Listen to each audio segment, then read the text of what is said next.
என்னுடைய நண்பர் ஒருத்தர், அவருக்கு ஜாதகத்தில் நம்பிக்கை உண்டு. அவரே ஜோசியமெல்லாம் பார்ப்பார். என்ன சார் இந்த காலத்தில் இதையெல்லாம் நம்பிக்கிட்டு இருக்கீங்களேன்னு கேட்டா, உங்களுக்கு ஒன்றும் தெரியாது சார், இந்த உலகத்தில் ஒவ்வொருத்தரும் அவங்கவுங்க செய்கிற நல்லது கெட்டதுக்கு தகுந்த பலனை அனுபவிச்சே தீரணும்பார். அது மட்டும் இல்லை, ஒருத்தன் செத்துட்டா கூட அவன் செஞ்ச பாவ புண்ணியங்கள் கூடவே போயிட்டுருக்கோம்பார். அது எப்படி கூட போகும் அப்படின்னு குதர்க்கமாக கேட்டால், அதுக்கு அவர் ஒரு கதை சொன்னார். அது ரொம்ப சுவாரஸ்யமாக இருந்தது. ஒரு ஊரில் ஒருத்தர் இருந்தாராம். அவர் ஜோசியம் பார்க்குறதுல ரொம்ப கெட்டிக்காரரு. ஒருத்தருடைய தலைமுடியை மட்டும் அவர்கிட்ட காட்டினா போதும், அதை மட்டும் பார்த்துட்டு அவருடைய ஜாதகத்தையே சொல்லிவிடுவாராம். அப்பேற்பட்ட திறமை. அந்த ஆள் ஒரு சமயம் கன்னியாகுமரி கடற்கரைக்கு போயிருந்துருக்கிறார். அங்கே கரை ஓரமாக ஒரு மண்டை ஓடு கிடந்திருக்கு. அதை எடுத்து பார்த்துருக்கிறார். அந்த மண்டை ஓட்டை வச்சுக்கிட்டே அதோட ஜாதகத்தை அலசியிருக்கிறார். இந்த மண்டை ஓட்டுக்கு உரிய ஆசாமி வாழ்க்கையில் ரொம்ப கஷ்டப்பட்டுருக்கிறான், நிறைய கஷ்டத்தை அனுபவிச்சிருக்கிறான், அது தாங்க முடியாமல் தான் கடலில் விழுந்து தற்கொலை பண்ணிகிட்டு இருக்கான் அப்படிங்கிறத அவர் கணிச்சுட்டார். இருந்தாலும் இந்த மண்டை ஓடு இன்னமும் அனுபவிக்க வேண்டியது பாக்கி இருக்குது அப்படிங்கிறதையும் அவர் உணர்றார். அது சரி, ஒருத்தன் உயிரோடு இருக்கிற வரைக்கும் தானே நல்லது கெட்டதை அனுபவிக்க முடியும். செத்ததுக்கு அப்புறமும் பாக்கி இருக்குன்னா அதை எப்படி அனுபவிக்கிறது? இந்த மண்டை ஓட்டுக்கு இன்னும் கொஞ்சம் பாக்கி இருக்குது அப்படிங்கிறது அவருக்கு புரிஞ்சதே தவிர அதோட அர்த்தம் என்னங்கிறது அவருக்கு சரியாக விளங்கலை. சரி, இதை இன்னும் கொஞ்சம் விவரமாக ஆராய்ச்சி பண்ணி பார்ப்போம் அப்படின்னு நினச்சிக்கிட்டு அதை தன்னுடைய வீட்டுக்கு எடுத்துகிட்டு போயிட்டார். அந்த மண்டை ஓட்டை ஒரு பொட்டியில் வச்சு பூட்டினார். தன்னுடைய தனி அறையில் அதை பத்திரமா வச்சுக்கிட்டார். தினமும் ராத்திரி ஆனதும் தன்னுடைய மனைவியை பார்த்து, நீ போய் பூஜை அறையில் தனியாக படுத்துக்கோ அப்படின்னு சொல்லிவிட்டு, இவர் தினம் ராத்திரி 12 மணிக்கு பொட்டியை திறந்து அதை பார்ப்பார். மண்டை ஓடு அப்படியே இருந்ததே தவிர இன்னும் கொஞ்சம் பாக்கி இருக்குங்கிறதுக்கு அர்த்தம் அவருக்கு விளங்கலை. அந்த மண்டை ஓட்டுக்கு இன்னும் என்ன பாக்கி இருக்க போகுது? இப்படியே ஒரு 10 நாள் போச்சு. அந்த வீட்டம்மாவுக்கு சந்தேகம் வந்துட்டுது. நம்ம வீட்டுக்காரர் நம்மளை தனியாக ஏன் தூங்க சொல்கிறார் அப்படிங்கிற சந்தேகம். உடனே பக்கத்து வீட்டு அம்மாக்கிட்ட விஷயத்தை சொல்லியிருக்கிறாங்க. அந்த அம்மா உடனே, நீ கவலைப்படாத, நான் கண்டுபிடிச்சி சொல்கிறேன்னு சொல்லிவிட்டாங்களாம். அன்றைக்கி ராத்திரியே ஜன்னல் வழியாக எட்டி பார்த்துருக்குறாங்க. இந்த ஆள் மண்டை ஓட்டை கையில் வச்சுக்கிட்டு அதை திருப்பி திருப்பி அப்படியும் அப்படியும் பார்த்துக்கிட்டு இருந்தது தெரிஞ்சுட்டுது. மறுநாள் காலையில் அவரோட மனைவியை பார்த்தாங்க. ஏம்மா, உன் வீட்டுக்காரருக்கு நீ முதல் மனைவியா 2வது மனைவியா அப்படின்னு கேட்டாங்க. எனக்கு தெரிஞ்ச வரைக்கும் நான் ஒருத்தி தான் அவருடைய மனைவின்னாங்க. அப்படி இல்லை, நீ அவருக்கு 2வது மனைவி. முதல் மனைவியின் மண்டை ஓடு தான் அவர் கையில் இருக்குப்போ, அதை தான் அவர் தினமும் ராத்திரியில் எடுத்து பார்த்துக்கிட்டு இருக்கிறாரு அப்படின்னு விட்டாங்க அந்த அடுத்த வீட்டம்மா. அப்படியா விஷயம்னு சொல்லிவிட்டு கணவன் வீட்டில் இல்லாத நேரமாக பார்த்து அந்த மண்டை ஓட்டை எடுத்து கொண்டாந்து ஒரு உரலில் போட்டு உலக்கையால் குத்தி நொறுக்க ஆரம்பிச்சுட்டுது அந்த அம்மா. வெளியே போயிருந்த அந்த ஆள் அப்போ தான் உள்ளே நுழைஞ்சார். மண்டை ஓடு உலக்கைக்கிட்ட குத்து வாங்கிட்டு இருக்கு. அது அனுபவிக்க வேண்டியது இன்னும் கொஞ்சம் பாக்கி இருக்குது அப்படிங்கிறதுக்கான அர்த்தம் எனக்கு இப்போ தான் புரிஞ்சுதுன்னாராம் அவர். இந்த கதையிலேருந்து நாம் இன்னொரு நீதியையும் புரிஞ்சுக்கணும். அதாவது நம்ம வீட்டை பற்றி நமக்கு தெரியாததெல்லாம் அடுத்த வீட்டுக்காரங்களுக்கு நல்லா தெரியும். ரொம்ப நாளைக்கு முன்னாடி ஒரு நாள் கோவலன் நாடகம் நடந்தது. எங்கள் மதுரையில் நடந்தது. அதில் ஒரு முக்கியமான கட்டம். கண்ணகி கிட்ட சிலம்பை வாங்கிக்கிட்டு அதை விற்கிறதுக்காக மதுரை நகருக்கு புறப்படுறான் கோவலன். அந்த சமயத்தில் கண்ணகி பாடுற மாதிரி ஒரு நாடக பாடல் நாடக ஆசிரியர் எழுதினது. அது என்ன பாட்டுன்னா, மா பாவியோர் கூடி வாழும் மதுரைக்கு மன்னா போகாதீர் என்று அப்படின்னு ஆரம்பிக்கும் அந்த பாட்டு. இதுதான் அந்த பாட்டு. இதை கண்ணகி மேடையில் பாடின உடனே கூட்டத்தில் சலசலப்பு. நம்ம ஊர்லேயே நமக்கு முன்னாடியே நின்றுக்கிட்டு மா பாவியோர் கூடி வாழும் மதுரை அப்படின்னு சொல்கிறாங்களே, என்ன தைரியம் அப்படின்னு எல்லாம் குழப்பம் பண்ண ஆரம்பிச்சிட்டாங்க. மக்கள் சத்தம் போட ஆரம்பிச்சிட்டாங்க. எதிர்ப்பு குரல் அது பாட்டுக்கு வர வர அதிகமாக போட்டுது. கொண்டுக்கிட்டு வா அந்த நாடக ஆசிரியரை, எழுதுனது யார் அப்படின்னு ஒரே சத்தம், கூச்சல். வேறு வழி இல்லை. மெதுவாக மேடைக்கு வந்தார் அந்த நாடக ஆசிரியர். 4 பக்கத்திலிருந்தும் கேள்வி கணைகள். மக்களை பார்த்து கொஞ்சம் அமைதியாக இருங்கோ அப்படின்னு சொல்லிவிட்டு தன்னுடைய விளக்கத்தை சொல்ல ஆரம்பித்தார் அந்த நாடக ஆசிரியர். மா அப்படின்னு சொன்னால் திருமகளாகிய லட்சுமி அப்படின்னு அர்த்தம். பா அப்படின்னா கலைமகளாகிய சரஸ்வதி. வி அப்படின்னா மலைமகளாகிய பார்வதி. மா பாவியோர் அப்படின்னா திருமகளும் கலைமகளும் மலைமகளும், இவங்க மூவரும் அப்படின்னு அர்த்தம். இந்த 3 பேரும் வாழ்கின்ற மதுரை புனிதம் நிறைந்தது, சகல செல்வங்களும் நிறைஞ்சது. அப்படிப்பட்ட ஊரில் நான் அணிந்து கொள்ளும் இந்த சாதாரண சிலம்பை யார் வாங்கிக்குவாங்க? அப்படிங்கிற எண்ணத்தோடு தான் கண்ணகி அப்படி சொல்கிறா. அதை நினச்சி தான் நான் எழுதினேன். ஆகவே மதுரையை ரொம்ப சிரமப்படுத்தணும், ரொம்ப மோசமாக எழுதணும் அப்படிங்கிற எண்ணம்லாம் எனக்கு கிடையாது. பெருமைப்படுத்தணும்னு நினச்சி தான் அப்படி எழுதினேன் அப்படின்னு விளக்கம் கொடுத்தாராம். இந்த விளக்கத்தை கேட்டதும் எல்லாரும் ரொம்ப சமாதானம் ஆகிட்டாங்களாம். இப்படி விளக்கம் கொடுத்த அந்த நாடக ஆசிரியர் யார் தெரியுமா? அவர் தான் தமிழ் நாடக உலகின் முதல் ஆசான் சங்கரதாஸ் சுவாமிகள். அவருக்கு நகைச்சுவை உணர்வும் அதிகம். 1920ஆம் ஆண்டு திருநெல்வேலியில் அவர் தங்கியிருக்கிறார் நாடகம் நடத்துறதுக்காக. அவர் தங்கியிருந்த வீட்டில் கொசு மூட்டை பூச்சி அதிகமாக இருந்திருக்கு. அவரால் தூங்கவே முடியல. அவர் அனுபவித்த தொல்லைகள் ஒரு பாட்டாக உருவாச்சு. வேடிக்கையாக ஒரு பாட்டு எழுதினாராம். மூட்டையும் கொசுவும் ஒரு வீட்டிலே மீட்டிங் போட்டால் முன்னே நிற்க யாரால் முடியும்? கொசு மோகன ராகம் போல சத்தம் போட்டு முன்னே நின்று செய்திடும் யுத்தம். இதை மறுநாள் நாடகத்தில் கோமாளி வேஷம் போட்ட ஒரு சிறுவனை விட்டு பாட வச்சுருக்கார். எல்லாரும் சிரித்து ரசித்தாங்களாம். சங்கரதாஸ் சுவாமிகள் கல்யாணமே பண்ணிக்கல, துறவி மாதிரியே வாழ்ந்திருக்கார். தமிழ் நாடக கலைக்கு தன்னையே அர்ப்பணம் பண்ணிக்கிட்டவர் அவர். 1922 நவம்பர் மாதத்தில் ஒரு நாள் புதுச்சேரியில் அவர் வாழ்க்கை முடிஞ்சுது. அப்போ அவருக்கு வயசு 55. சங்கரதாஸ் சுவாமிகள் நாடக ஆசிரியர் மட்டும் இல்லை, மேடை நாடக இயக்குனர், தயாரிப்பாளர், அவரே ஒரு சிறந்த நடிகர். ஒரு தடவை சாவித்திரி நாடகத்தில் இவர் யமதர்மனாக வேஷம் போட்டு நடிச்சிருக்கிறார். நாடகம் பார்த்துக்கிட்டு இருந்த கருவுற்ற ஒரு பெண்மணிக்கு பயத்தினால அங்கேயே குழந்தை பிறந்துட்டு தான். அந்த நிகழ்ச்சிக்கு அப்புறம் இவர் இந்த வேஷம் போடுறப்போலாம் ஜனங்களுக்கு முன்கூட்டியே எச்சரிக்கை கொடுக்க ஆரம்பிச்சிருவாராம். அதாவது அப்படி யாராவது பயப்படுறவங்க இருந்தால் கொஞ்சம் கண்ணை மூடிங்க அல்லது எழுந்திரிச்சு போடுங்கன்னு. நடிப்புன்னா அப்படிலாம் இருக்கணும். இந்த காலத்தில் நடிகர் ஒருத்தர் சொன்னார், சார் நான் இந்த நாடகத்தில் நடிக்கிறப்போ முகத்தில் நவரசங்களையும் காட்டி நடித்தேன், உணர்ச்சிகளை எல்லாம் நல்லா காட்டி நடித்தேன். அப்படி இருந்தும் ஜனங்கள் கல்லை எடுத்து மேடையில் வீசிவிட்டாங்க சார் அப்படின்னார். நாடகத்தில் உங்களுக்கு என்ன வேஷம் அப்படின்னு கேட்டாங்க. அது செத்து கிடக்கிற பணமாக நடித்தேன் சார் அப்படின்னார். ஒரு குரு, இளம் சீடர்கள் எதிரில் உட்காந்துருக்கிறாங்க. குரு பாடம் நடத்திக்கிட்டு இருக்கிறார். சீடர்களுக்கு ஒரு ஆசை, அதாவது ஒரு முக்கியமான மந்திரத்தை நம்ம குருநாதர்கிட்ட இருந்து கற்றுக்கணும் அப்படிங்கிறது அவங்க ஆசை. அது என்ன மந்திரம்னா, இறந்தவரை உயிர்ப்பிக்கக்கூடிய புனித மந்திரம், அதாவது செத்தவங்களுக்கு மீண்டும் உயிர் உண்டாக்குகிற மந்திரம். குருவே தயவு பண்ணி அந்த மந்திரத்தை எங்களுக்கு உபதேசிக்கணும் அப்படின்னு கேட்டாங்க.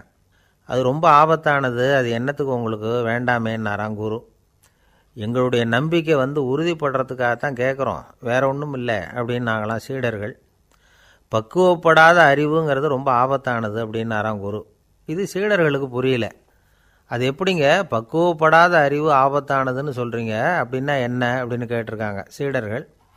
குரு அதுக்கு விளக்கம் கொடுத்தாராம். அந்த மந்திரத்தை எப்போ பயன்படுத்தணுங்கிறது முக்கியம். அதை அறியக்கூடிய ஞானம் ஏற்படுகிற வரைக்கும் அதை தெரிஞ்சுக்காமல் இருக்கிறது தான் நல்லது, இல்லைன்னா ஆபத்துன்னாராம். ஆனால் அந்த சீடர்கள் அதை கேட்குற மாதிரி இல்லை, ரொம்ப பிடிவாதம் பண்ண ஆரம்பிச்சிட்டாங்க. சரி வாங்க சொல்கிறேன்னார் குரு. எல்லாரும் வந்தாங்க. அந்த புனித மந்திரத்தை அவங்களுக்கு ரகசியமாக உபதேசம் பண்ணார். உபதேசம் பண்ணிவிட்டு அவங்களுக்கு எச்சரிக்கையும் கொடுத்தார். இந்த மந்திரத்தை நல்லா ஆராய்ச்சி பார்த்ததுக்கு அப்புறம்தான் உச்சரிக்கணும், அவசரப்பட்டு எதுவும் செஞ்சிடக்கூடாது அப்படின்னு ஒரு தடவைக்கு பல தடவை எச்சரிக்கை கொடுத்தார். சரின்னு சொல்லிவிட்டு அவங்கெல்லாம் மந்திரத்தை கற்றுக்கிட்டு எழுந்திரிச்சு போயிட்டாங்க. ஒரு நாள் அந்த சீடர்கள் எல்லாம் மணற்பாங்கான இடத்துல அப்படியே நடந்து போயிட்டுருக்கிறாங்க. ஒரு பாலைவன பகுதி மாதிரி ஒரு இடம். அங்கே ஒரு இடத்துல எலும்புகள் குவியலாக கிடந்தது. உடனே இந்த சீடர்கள் முன்ன பின்ன யோசிக்காமல், தியானமும் பண்ணாமல், அந்த மந்திரத்தோட பயனை சோதித்து பார்க்கணும் அப்படின்னு நினச்சிக்கிட்டு அந்த மந்திரத்தை உச்சரிக்க ஆரம்பிச்சிட்டாங்க. அவ்வளோதான். உடனே என்னாச்சு தெரியுமா? அந்த எலும்புகள் எல்லாம் ஓநாய்களாக மாறி அவங்கள துரத்த ஆரம்பிச்சிட்டுது. சீடர்கள் எல்லாம் தலைதெறிக்க ஓட ஆரம்பிச்சிட்டாங்க. ஓநாய்களும் விடலை, அவங்கள துரத்தி பிடிச்சி கடித்து கொதற ஆரம்பிச்சிட்டுது. அப்போ தான் அந்த சீடர்களுக்கு குரு சொன்ன அறிவுரையோட அர்த்தம் புரிஞ்சுது. பக்குவப்படாத அறிவு ஆபத்தானது அப்படிங்கிறது. அதனால் இதிலேருந்து நாம் தெரிஞ்சுக்க வேண்டியது என்னென்னா, நாம் நம்ம அறிவை வளர்த்துக்கிட்டால் மட்டும் போதாது, அந்த அறிவை எப்போ எப்படி பயன்படுத்தணும் அப்படிங்கிற பக்குவமும் நமக்கு வரணும். அப்போ தான் வாழ்க்கை நல்லபடியாக அமையும், இல்லைன்னா இடைஞ்சல் தான். இந்த காலத்தில் சில சின்ன பிள்ளைங்களுக்கே அறிவு ரொம்ப பக்குவப்பட்டிருக்குங்கிறத உணர முடியுது. ஒரு சின்ன பையன் பள்ளிக்கூடத்தில் மார்க் லிஸ்ட்டு கொடுத்தாங்க, வாங்கிக்கிட்டு அவசரமாக வீட்டுக்கு ஓடினான். எதிரில் வந்த ஒருத்தர் கேட்டார், என்ன அவசரம், ஏன் இப்படி வேகமாக ஓடுறேன்னார். எங்கள் அம்மா கிட்ட அடி வாங்கணும், அதுக்காக தான் ஓடுறேன்னா. அடி வாங்கிறதுக்கா இவ்வளவு அவசரம்னார் அவர். அப்படி இல்லைங்க, நான் போகிறதுக்குள்ளே எங்கள் அப்பா வீட்டுக்கு வந்துட்டாருன்னா அவர்கிட்ட அடி வாங்க வேண்டியிருக்கும். அதை அவாய்ட் பண்ணுறதுக்காக இப்படி ஓடுறேன் அப்படின்னு நானும். அந்த பையன் ஒரு காடு, நல்ல மரம்லாம் செழிச்சு இருந்தது. அப்படிப்பட்ட காட்டில் ஒரு சாது இருந்தார். அவர் எப்படின்னா எப்பவும் ஒரு மரத்தடியில் உட்காந்துருப்பார். ஏன்னா அவருடைய இருப்பிடமே அதுதான். அவர் என்ன பண்ணுவார், 3 கல் வச்சுருந்தார். செங்கல் மாதிரி இருக்கும், ஆனால் அதை விட கொஞ்சம் பெருசாக இருக்கும். எதுக்கு அந்த 3 கல்லுன்னா அதுதான் அவருடைய படுக்கை. அதாவது தூங்குறப்ப ஒரு கல்லை தலைக்கு கீழே வச்சுக்குவார், இன்னொரு கல்லை இடுப்புக்கு கீழே வச்சுக்குவார், இன்னொரு கல்லை காலுக்கு கீழே வச்சுக்குவார். உடம்பை ஒரு அப்படியே ஒரு தகட்டால் மூடிக்குவார், அப்படியே தூங்கி போடுவார். மழை பெய்யுதுன்னு வச்சுங்க, அவர் உடம்பு 3 கல் மேலே இருக்குதா, அதனால் தண்ணி அடியில் ஓடி போடும், உடம்பு நனையாது. மேலே தகடு இருக்கிறதுனால மழையும் உடம்புல படாது. அவர் தூக்கமும் கெடாது, நிம்மதியாக தூங்குவார். பகலில் அந்த 3 கல்லையும் ஒரு சேர ஒரு அடுப்பு மாதிரி வச்சு அது மேலே உட்காந்துக்குவார். அதனால் பாம்பு பூச்சி எதுவும் அவரை தொந்தரவு பண்ணுறதில்ல, அது பாட்டுக்கு நகர்ந்து போயிடும். அவர் பாட்டுக்கு நிம்மதியாக இருப்பார். யாராவது எதையாவது கொண்டுகிட்டு கொடுத்தா அதை வாங்கி சாப்பிடுவார், அவ்வளவுதான். ஒரு நாள் அந்த நாட்டு அரசன் காட்டுக்கு வேட்டையாட வந்தான். அந்த வழியாக வந்தப்போ இந்த சாது படுத்துருக்கிறத பார்த்தான், பரிதாபப்பட்டான். ஐயோ பாவம், இவர் இப்படி இந்த கல் மேலே உடம்பை வச்சுக்கிட்டு தூங்குறாரே, என்ன பாடுபடுவார், இவரை நாம் அரண்மனைக்கு அழைச்சிட்டு போய் சுகமாக நிம்மதியாக இருக்கிறதுக்கு வழி செஞ்சு கொடுப்போம், அது ரொம்ப நல்லாயிருக்கும் அப்படின்னு நினச்சான். அப்படி நினச்சிக்கிட்டே அரண்மனைக்கு வந்துட்டான். அதுக்கப்புறம் ஒரு பல்லக்கையும் 2 சேவகர்களையும் காட்டுக்கு அனுப்பி அந்த சாதுவை மெதுவாக இங்கே அழைச்சிட்டு வந்துடுங்க அப்படின்னு சொல்லி அனுப்பி வச்சான். இவங்க போய் அவர்கிட்ட விவரத்தை சொன்னாங்க. எனக்கு என்னத்துக்கு அரண்மனை வாசம் அப்படின்னார்.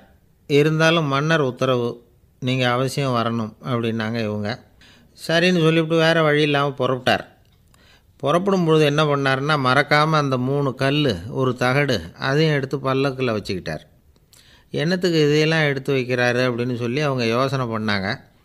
இருந்தாலும் அதை பற்றி ஒன்றும் கேட்கல. பேசாமல் அவரை அழைச்சிட்டு போய் அரண்மனையில் விட்டுட்டாங்க. அரசன் ஓடி வந்தான், வரவேற்றான், அறுசுவை உணவு படைத்தான்.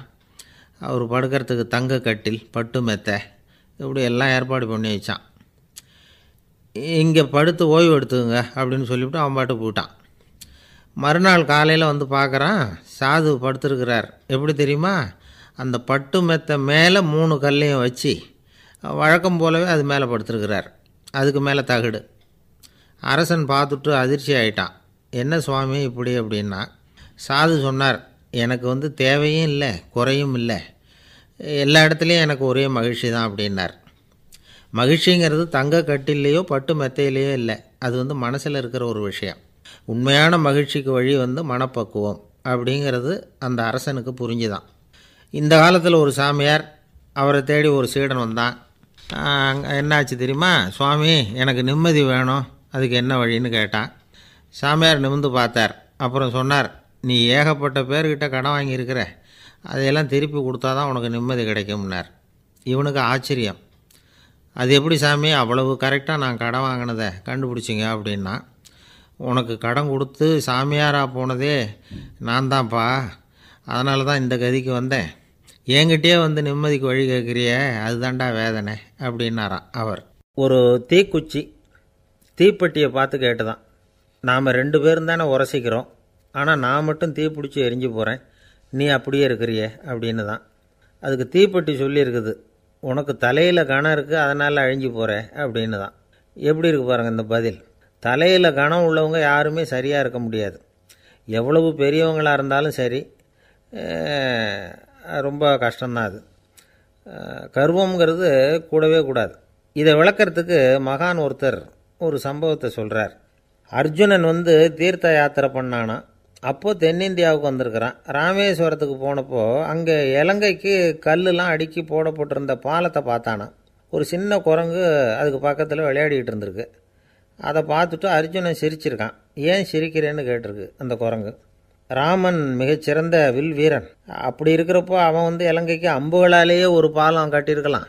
அதை விட்டுட்டு போயும் உன்ன மாதிரி குரங்குகளை துணையாக வச்சுக்கிட்டு இப்படி ஒரு கருங்கல் பாலத்தை கட்டியிருக்கிறானே அப்படின்னு நானா. அம்புகளால் பாலம் கட்ட முடியுமா அப்படின்னு கேட்டு தான் குரங்கு. ஏன் முடியாது, என்னால் முடியுமேன்னு இருக்கான் அர்ஜுனன். அம்பால் பாலம் கட்டலாம், இருந்தாலும் என்ன மாதிரி குரங்குகள் ஏறி நடந்தால் அது தாங்குமா? அதனால தான் ராமர் வந்து கருங்கல் பாலமே கட்டினார் அப்படின்றது குரங்கு சொல்லிச்சான். அப்படியே சொல்கிற, நான் வேணும்னா இப்போ அம்புகளாலேயே ஒரு பாலத்தை கட்டுறேன், நீ அது மேலே ஏறி நடந்து பார். பாலம் விழுந்துட்டுதுன்னா நான் தீ மூட்டி அதில் குதித்து உயிர் தியாகம் பண்ணிவிடுறேன் அப்படின்னு நான் ரொம்ப கோபமாக. உடனே அந்த சின்ன குரங்கு பெரிய உருவம் எடுத்துட்டு தான் கையில் கதையோடு அர்ஜுனன் முன்னாடி நிற்கிறான் அனுமன். பார்த்தா, என்னுடைய தலைவர் ராமரையா இழிவாக பேசுகிற, நீ இப்போ பாலம் கட்டு, நான் என்னுடைய பலத்தை காட்டுறேன் அப்படின்னா அனுமன். அர்ஜுனன் வந்து தன்னுடைய காண்டிபத்தை எடுக்கிறான், சரமாரியாக அம்புகளை விடுறான். அதெல்லாம் ஒன்றோட ஒன்று கோத்துக்கிட்டு அப்படியே பாலம் மாதிரி நிற்கிது. அர்ஜுனன் தலை நிமிர்ந்து நின்னான். அனுமன் வந்து உயர கிளம்பி அங்கேருந்து பாலத்தில் வந்து பொத்துன்னு இறங்கினான். பாலம் அப்படியே நொறுங்கி போச்சு தூள் தூளாக. என்ன அர்ஜுனா, இப்போ என்ன செய்ய போகிற அப்படின்னா ஏளனமாக. அர்ஜுனன் தலையை தொங்க போட்டுக்கிட்டான். சொன்னபடி தீ மூட்டி அதில் குதிக்கிறதுக்காக 3 தடவை சுற்றி வந்தான். அப்போது கிருஷ்ணர் அங்கே வந்தார். என்ன அர்ஜுனா, என்ன நடக்குது, என்ன இது அப்படின்னு ஒன்றும் தெரியாத மாதிரி கேட்டார். அர்ஜுனன் வாயை திறக்கிறதுக்கு முன்னாடி அனுமன் வாயை திறந்தான், நடந்ததை சொன்னான். அர்ஜுனன் சவால் விட்டபடி உயிர் திறந்தே ஆகணும்னா அனுமன். கிருஷ்ணர் யோசனை பண்ணார். நல்லது, இந்த சவால் விட்டதுக்கும் நடந்ததுக்கும் யார் சாட்சி? பெரியவர் ஒருத்தரை சாட்சியாக வச்சுக்கிட்டல்லவா நீங்கள் இந்த போட்டியை நடத்தியிருக்கணும் அப்படின்னார். அதனால் என்ன, இப்போ மறுபடியும் அந்த போட்டியை நடத்திவிட்டா போச்சு, என்னால் அந்த அம்பு பாலத்தை நொறுக்க முடியாதா அப்படின்னா அனுமன். சரி, இப்போ மறுபடியும் அது நடக்கட்டும்னார் கிருஷ்ணர். அர்ஜுனன் அம்பு பாலம் அமைச்சான். அனுமன் ஏறி குதிச்சான். பாலம் அசைஞ்சு கொடுக்கவே இல்லை, அவ்வளோ உறுதியாக இருக்குது. இப்போ அனுமன் தலையை குனிஞ்சிக்கிட்டான். அர்ஜுனன் நன்றியோடு நிமிர்ந்து பார்த்தான். கிருஷ்ணருடைய தோள்கள்லேயும் முதுகள்லேயும் ரத்தம். என்ன சுவாமி, என்ன நடந்ததுன்னு நான் பதறி போய், உன் அம்பு பாலத்தை நான் தான் முட்டு கொடுத்து தாங்கிக்கிட்டு இருந்தேன். அனுமன் குதித்தப்போ என் மேலே ஏற்பட்ட காயங்கள் இவை. பின்ன உன்னுடைய அம்பு பலத்தினாலேயா பாலம் நின்றுதுன்னு நினைக்கிற அப்படின்னாரான். முதல்ல வந்து அர்ஜுனன், அப்புறம் அனுமன் 2 பேருக்குமே கர்வ பங்கம் ஆகிட்டு தான். அதாவது அவங்கக்கிட்ட இருந்த கர்வம் போயிட்டுது. யாராக இருந்தாலும் கர்வம் கூடாதுங்கிறத இதிலேருந்து நாம் புரிஞ்சுக்கணும். இந்த காலத்தில் நாமெல்லாம் எந்த விஷயத்துக்கெல்லாம் கர்வப்பட்டுக்கிட்டு இருக்கோம் தெரியுமா? 2 பெண்கள் தங்களுடைய கணவன்மார்களை பற்றி ரொம்ப பெருமையாக பேசிக்கிட்டாங்களாம். அதில் ஒரு அம்மா சொல்லியிருக்கு, என் வீட்டுக்காரர்கிட்ட எந்த சப்ஜெக்ட் கொடுத்தாலும் சரி, அந்த விஷயத்தை பற்றி அழகாக 1 மணி நேரம் பேசுவார் அப்படின்னாங்களாம். உடனே இன்னொரு அம்மா, அது என்ன பிரமாதம், என் வீட்டுக்காரருக்கு சப்ஜெக்டே தேவையில்லை, விஷயமே இல்லாமல் நாள் பூரா பேசிக்கிட்டு இருப்பார் அப்படின்னாங்களாம். நம்பிக்கை இல்லைன்னா இந்த உலகத்தில் நாம் வந்து நடமாடவே முடியாது. அவநம்பிக்கையோடு இருந்துக்கிட்டு இருந்தால் என்றைக்கும் அவஸ்தை தான். நாம் நம்புறது நடக்குதோ இல்லையோ அது வேறு விஷயம். ஆனால் எதையும் நம்பி தான் நாம் அடி வைக்க வேண்டியிருக்கு. வேறு ஒன்றும் வேணாம், ஒரு லாட்ரி சீட்டு வாங்குகிறோம், அது எங்கே நமக்கு விழப்போகுது அப்படிங்கிற அவநம்பிக்கையோடவா வாங்குகிறோம்? பரிசு நமக்கு தான் அப்படிங்கிற நம்பிக்கை உள்ளூர இருக்கிறதுனால தான் அதை வாங்குகிறோம். இருந்தாலும் முடிவு வேறு மாதிரி ஆகிடுது. அதுக்காக மனசு சோர்ந்து போகிறதில்ல, அடுத்த மாதமும் சீட்டு வாங்குகிறோம். இந்த நம்பிக்கை தான் மனித வாழ்க்கைக்கு ஆதாரம். ஒரு கடையில் போய் டீ சாப்பிட்றீங்க, அந்த டீ நல்ல டீ தானா, அதில் விஷம் கலந்துருக்குமா அப்படிங்கிற சந்தேகம் வந்துட்டுதுன்னு வச்சுங்க. அதுக்கப்புறம் அதை எப்படி நீங்கள் சாப்பிட முடியும்? நம்பி தான் சாப்பிட்ணும். ரயில் ஒழுங்காக போய் சேருங்கிற நம்பிக்கை இருக்கிறதுனால தான் அதில் ஏறி உட்காடுறோம். லெட்டர் ஒழுங்காக போய் சேருங்கிற நம்பிக்கை இருக்கிறதுனால தான் பெட்டியில் போடுறோம். சரி, நம்ம கதையெல்லாம் நம்மளோட இருக்கட்டும். மனித நம்பிக்கை வந்து எந்த அளவுக்கு உறுதியாகவும் அறிவுபூர்வமாகவும் இருக்கணுங்கிறதுக்கு அலெக்சாண்டர் வாழ்க்கையில் நடந்த ஒரு சம்பவத்தை உதாரணமாக சொல்லலாம். இந்த உலகத்தையே ஜெயிக்கணும்னு புறப்பட்டார் அலெக்சாண்டர். ஒரு கட்டத்தில் அவர் சிட்னஸ் நதி கரைக்கு வந்து சேர்ந்தார். அந்த சமயத்தில் அவருக்கு கடுமையான நோய் வந்துட்டுது. அவர் கூடவே வந்திருந்த கிரேக்க வைத்தியர்கள் என்னென்னமோ முயற்சியெல்லாம் பண்ணி பார்த்தாங்க. இருந்தாலும் அலெக்சாண்டருக்கு வந்திருக்கிறது என்ன நோய்ங்கிறத அவங்களால கண்டுபிடிக்க முடியல. ஏன்னா அந்த பகுதியில் உள்ளவங்களுக்கு மட்டுமே அதிகமாக வரக்கூடிய ஒரு வினோதமான நோயாக இருந்தது அது. ஆனால் அவர் இருக்கிற இடம் எதிரியோட இடம், பாரசீக மன்னனோட ஆளுகைக்கு உட்பட்ட இடம். என்ன பண்ணுறது அப்படின்னு எல்லாரும் யோசனை பண்ணாங்க. பாரசீக மன்னனோட அரண்மனையில் இருக்கிற வைத்தியர் வந்தால் இந்த நோயை குணப்படுத்தி விடுவார் அப்படின்னு சொன்னாங்க. இருந்தாலும் எதிரியோட நாட்டில் இருக்கிற வைத்தியரை கூப்பிட்டு எப்படி நம்பி வைத்தியம் பார்க்க சொல்கிறது அப்படின்னு சொல்லி எல்லோரும் தயங்கினாங்க. ஆனால் அலெக்சாண்டர் தயங்கலை. பரவாயில்ல, அழைச்சிட்டு வாங்கன்னு விட்டார். உடனே அவரை போய் அழைச்சிட்டு வந்துட்டாங்க. அவர் வந்தார். அலெக்சாண்டர் உடம்பை பரிசோதனை பண்ணி பார்த்தார். சரி, இதை வந்து குணப்படுத்தி விடலாம், பயப்பட வேண்டியதில்லை ஆனால் இதுக்கு ஒரு மூலிகை ரசம் தயார் பண்ணி கொடுக்கணும். நான் போய் அதை தயார் பண்ணிவிட்டு 2 நாளில் திரும்பி வந்துடுறேன் அப்படின்னு சொல்லிவிட்டு போனார் அந்த வைத்தியர். அதே மாதிரி 2 நாளில் திரும்பி வந்தார் மூலிகை ரசத்தோட.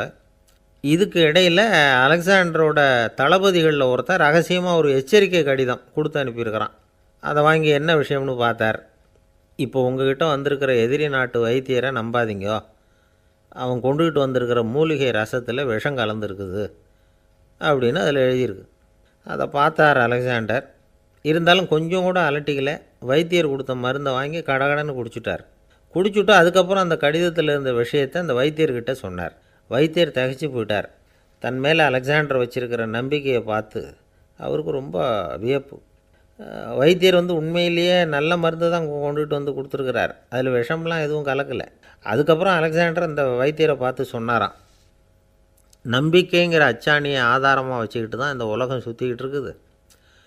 எனக்கு எதிரியாக இருந்தாலும் பாரசீக மன்னர் ரொம்ப பெரியவர். அப்பேற்பட்ட மன்னருடைய அரண்மனை வைத்தியர் தொழில் நேர்மை இல்லாதவராக இருக்க மாட்டார். அப்படி இருந்தால் அவரை அரண்மனை வைத்தியராக வச்சிருக்கவே மாட்டாங்க அப்படின்னு நம்பினேன்.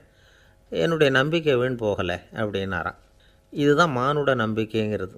இந்த காலத்துலேயும் இது மாதிரி இந்த மானுட நம்பிக்கையை ரொம்பவும் சாமர்த்தியமாக கையாளுகிற கெட்டிக்காரங்க சில பேர் இருக்கிறாங்க. இந்த காலத்து குரு, அவருக்கு ஒரு சிஷ்யன். குரு முன்னாடி அந்த சிஷ்யன் ரொம்ப பணிவாக நின்று, குருவே உங்கள் கையால் விஷத்தை கொடுத்தாலும் அதை வாங்கி மடமடன்னு குடிச்சிருவேன் அப்படின்னா. உன்னுடைய குரு பக்தியை மெச்சினேன் அப்படின்னார் குரு. அதுக்கு அந்த சிஷ்யன், அப்படி இல்லை குருவே, உங்கள்கிட்ட சிஷ்யனாக இருக்கிறத விட உங்கள் கையால் விஷத்தை வாங்கி குடிச்சு விட்றது ரொம்ப நல்லது, அதனால தான் அப்படி சொன்னேன் அப்படின்னா. ஒரு ஊரில் ஒரு பெரிய ஞானி இருந்தார். அவர் படுக்கையில் இருந்தார். இன்னும் கொஞ்சம் நேரம்தான் அவர் இந்த உலகத்தில் இருக்க போகிறார். அவரை சுற்றி ஏகப்பட்ட கூட்டம். ஏற்கனவே அவருடைய உபதேசங்களை கேட்டவங்க பல பேர் அவரை சுற்றி நிற்கிறாங்க. அந்த ஞானி மெதுவாக கண்ணை திறந்து பார்க்குறார். எல்லாரும் அவருடைய கடைசி வார்த்தையை கேட்கறதுக்காக அவளோட காத்துக்கிட்டு இருக்கிறாங்க. அந்த ஞானி மெதுவாக பேச ஆரம்பித்தார். நான் என்னுடைய வாழ்நாள் பூராவும் உங்களுக்கு நிறைய போதனைகள் சொல்லிக்கிட்டு இருக்கிறேன். பேரானந்தம், மகிழ்ச்சி, தியானத்தன்மை, இதை பற்றியெல்லாம் சொல்லியிருக்கிறேன். இப்போ நான் வேறு ஒரு கரைக்கு போய்கிட்டுருக்கிறேன். நான் இனிமேல் இந்த கரையில் இருக்க மாட்டேன். நீங்கள் நான் சொன்னதையெல்லாம் கேட்டீங்க, ஆனால் எதையும் நீங்கள் நடைமுறைப்படுத்தி பார்க்கல. எல்லாம் கேட்டதோடு சரி, அதோடு விட்டுவிட்டீங்க. அப்புறம் அதை தள்ளி போட்டுக்கிட்டே வந்துட்டீங்க. மேலும் அதை தள்ளி போடுறதுல எந்த பிரயோஜனமும் கிடையாது. இப்போ நான் போய்கிட்டு இருக்கிறேன், உங்களில் யாராவது என்னோட வர்றதுக்கு தயாரா அப்படின்னு கேட்டார். அவ்வளவுதான், யாரும் வாயை திறக்கலை. ஒரே மௌனம், சத்தமே இல்லை. ஒருத்தர் பார்த்துக்கிட்டே நிற்கிறாங்க. அந்த கூட்டத்தில் ஒரு ஆள் அந்த ஞானி கூடவே 40 வருஷத்துக்கு மேலே இருந்திருக்கிறான். அவனும் வாயை திறக்காமல் இன்னொருத்தன் முகத்தை பார்த்துக்கிட்டே நிற்கிறான். இந்த சமயத்தில் பின்னாடி நின்றுக்கிட்டு இருந்த ஒருத்தன் கையை தூக்கினான். ஞானி அவனை பார்த்தார். சரி, ஒருத்தனுக்காவது நம்மோட வர்றதுக்கு தைரியம் இருக்குது அப்படின்னு நினச்சார். ஆனால் அந்த ஆள் என்ன சொன்னான் தெரியுமா? ஐயா, நீங்கள் கேட்குறப்போ நான் உடனே எழுந்திருக்கல, கையை மட்டும்தான் தூக்கினேன். என்ன காரணம்னா, நான் எப்படி அடுத்த கரைக்கு சேர்றதுங்கிறத தெரிஞ்சுக்கிறதுக்காக தான். அந்த விவரத்தை மட்டும் இப்போ உங்ககிட்ட இருந்து நான் தெரிஞ்சுக்க ஆசைப்பட்றேன். ஏன்னா இப்போ நான் உங்கள் கூட வர்றதுக்கு தயாராக இல்லை. எவ்வளவோ காரியங்களை நான் இன்னும் இங்கே முடிக்க வேண்டியிருக்குது. வீட்டுக்கு ஒரு விருந்தினர் வந்திருக்கிறார். என்னுடைய இளைய மகனுக்கு கல்யாணம் பண்ணி வைக்கணும். அதனால் இன்றைக்கி உங்கள் கூட வர முடியாது. அது மட்டும் இல்லை, இப்போ உங்கள் கூட அடுத்த கரைக்கு வந்தால் திரும்பி வர முடியாதுன்னு வேறு சொல்கிறீங்க. அதனால் இப்போ நான் வரல. இன்னொரு நாள் நிச்சயமாக நான் வர்றேங்க, உங்களை சந்திக்கிறேன். அதனால் இப்போ நீங்கள் இன்னொரு தடவை எங்களுக்கு விளக்கமாக சொல்லணும். ஏற்கனவே பல தடவை சொல்லியிருக்கிறீங்க. தயவு பண்ணி இப்போ ஒரு தடவை சொன்னீங்கன்னா சௌகரியமாக இருக்கும். அந்த அடுத்த கரையை அடையிறது எப்படி, இப்போ ஒரு தடவை அதை விளக்கமாக சொல்லிட்டிங்கன்னா நல்லா ஞாபகப்படுத்திக்குவேன். அது சரியான சமயம் வர்றப்போ இது எனக்கு உதவியாக இருக்கும் அப்படின்னு நானா. ஆனால் உண்மை என்ன தெரியுமா? அந்த சரியான சமயம் வரவே இல்லை அப்படிங்கிறது தான் உண்மை. இப்படி அந்த கதை முடியும். இந்த கதை அந்த ஒரு ஆளுக்கு மட்டும் இல்லை, கிட்டத்தட்ட எல்லாருக்குமே அது பொருந்தும் அப்படிங்கிறாங்க விவரம் தெரிஞ்சவங்க. எல்லாருமே அந்த சரியான தருணத்துக்காகத்தான் காத்துக்கிட்டு இருக்கிறாங்களாம். அதுக்காக ஜோசியம் பார்க்குறாங்க, கைரேகை பார்க்குறாங்க, நாளைக்கு என்ன நடக்குங்கிற ஆவலில் எல்லோரும் காத்துக்கிட்டு இருக்கிறாங்க. ஆனால் அந்த ஒரு நாள் ஒருபோதும் வரப்போகிறதில்ல. நீங்கள் தள்ளி போடுறதுக்காக பல அர்த்தமில்லாத காரணங்களை தேடுறீங்க அப்படிங்கிறார் ஒரு ஞானி. காத்திருக்கிறதுலேயே நம்ம காலம் ஓடி போயிடுது. ஏன்னா இன்றைக்கி நாம் சிந்திக்கிறது நாளைக்கு நாம் சிந்திக்கிறது இல்லை. ஒவ்வொரு நாளும் ஒவ்வொரு மாதிரி போயிடுது. நாளைக்கு மறுநாளை பற்றியே சிந்திக்கிறோம். இப்படியே அது பாட்டுக்கு போயிடும். கரையை தொட்டு பார்க்குறது எப்போ? இதுதான் கேள்வி. நமக்கு வேண்டியப்பட்ட ஒருத்தர் ஒரு ரயில்வே பிளாட்ஃபாரத்தில் நின்றுட்டு இருக்கிறார். அங்கே இருக்கிறவங்ககிட்ட கேட்குறாராம், விசாரிக்கிறார், ஏங்க கிழக்க போகிற ரயில் போயிட்டுதுங்களான்னாராம். போயிட்டுதுன்னு இருக்கிறாங்க. கொஞ்ச நேரம் கழித்து ஏங்க மேற்க போகிற ரயில் போயிட்டுதுங்களான்னு கேட்டிருக்காரு. போயிட்டுதுங்களான் இருக்காங்க. அப்புறம் கொஞ்சம் நேரம் கழித்து மறுபடியும் ஏங்க 10:30 மணி வண்டி போயிட்டுதான்னு கேட்டிருக்காரு. தொடர்ந்து காலையிலேருந்து சாயந்தரம் வரைக்கும் இப்படி ஒரே இடத்துல நின்றுட்டு கேட்டுக்கிட்டே இருக்கிறார். இதை பார்த்துக்கிட்டு இருந்த ஒருத்தர் அவர்கிட்ட வந்து, ஏங்க நீங்கள் எங்கே போகணும் அப்படின்னு கேட்டாராம். இவர் மெதுவாக சொன்னாராம், இந்த ரயில்வே லைனை தாண்டி அந்த பக்கம் போகணும் அப்படின்னாராம். ஒரு நண்பர் அவர்கிட்ட பேசிக்கிட்டு இருந்தேன். மனித உறவுகள் பற்றி அவர் சொல்லிகிட்டு இருந்தார். அமெரிக்காவில் தந்தை மகன் உறவு எப்படி இருக்குது அப்படிங்கிறத விளக்கிறதுக்கு அவர் ஒரு கதையை சொன்னார். ஒரு அப்பா பகல் பூராவும் அலுவலகத்தில் வேலை, ஓடி ஆடி உழைச்சிக்கிட்டு களைச்சி போய் ராத்திரி 10 மணிக்கு மேலே வீடு திரும்பினான். வீட்டு வாசலில் அவரோட மகன் காத்துக்கிட்டு இருக்கிறான். இன்னமும் தூங்கலை. அப்பாவை வாசல்லையே தடுத்து நிறுத்தி, அப்பா உனக்கு சம்பளம் எவ்வளவு அப்படின்னு கேட்குறான். ஏற்கனவே ஆஃபீஸ் பிரச்சனைகளால் அலுத்து போய் திரும்புகிற அப்பாவுக்கு கோவம் வந்துடுது.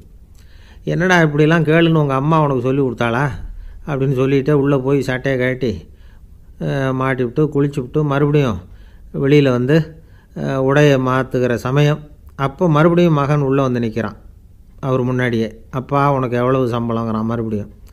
அப்பாவுக்கு எரிச்சல் அதிகமாகிட்டுது. மணிக்கு $20 போதுமா அப்படின்னார். அப்படின்னா எனக்கு ஒரு $10 தர முடியுமான்னா மகன். இதுக்கு தான் என் சம்பளம் எவ்வளவுன்னு கேட்டியா? 2ஆம் வகுப்பு படிக்கிற உனக்கு எதுக்குடா $10 அப்படின்னு கத்திவிட்டு தொலைக்காட்சி பெட்டியின் முன்னாடி போய் உட்காந்துக்கிட்டு ஏதோ நிகழ்ச்சியை பார்க்க ஆரம்பிச்சிட்டார். கொஞ்ச நேரம் கழித்து மறுபடியும் மகன் வந்து நிற்கிறான். அப்பா ப்ளீஸ் எனக்கு ஒரு $10 கொடுக்க முடியுமா? மகனுடைய கண்களில் கண்ணீர். என்னடா அவன் கண்ணீரை காட்டி காரியம் சாதிக்கலாம்னு பார்க்குறியா? ஒரு காசு கூட கொடுக்க மாட்டான் போ அப்படின்னு விரட்டி விட்டான். மகன் கண்ணீரை தொடச்சிக்கிட்டே கண்ணை தொடச்சிக்கிட்டு பேசாமல் போய் படுத்துக்கிட்டானான். கொஞ்ச நேரம் ஆச்சு.